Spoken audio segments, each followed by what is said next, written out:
It's important to remember that many behavioral problems will disappear once you begin to gain the respect of your dog for you as the leader. As your dog starts to understand that in general there is a consequence for bad behavior, they will tidy up some of their attitudes in other areas because they are aware that they are no longer in control.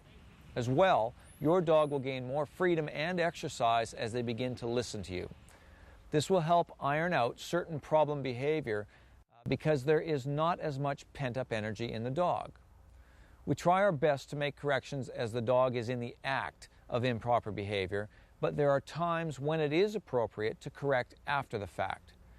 It has sometimes been said that a dog can't be punished hours after it has done something wrong because they can't remember that they did it. This is one of those thoughts that makes us think a dog's brain is a very limited thing.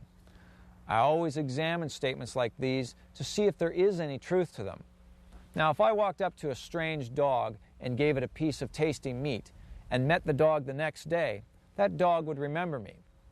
Why would we assume that a dog can remember good things and not bad? If your dog chews your couch today and goes back and does it again tomorrow, this is only a bad thing to us. To them, it's a good thing.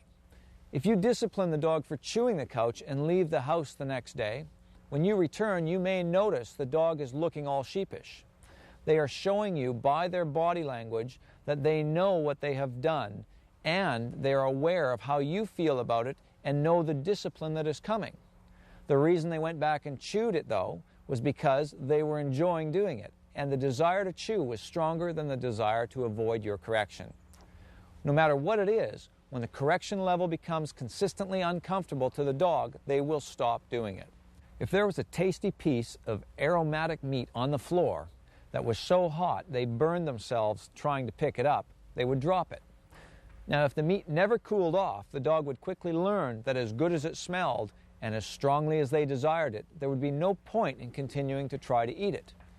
Every dog has the ability to control its desires if there is sufficient cause.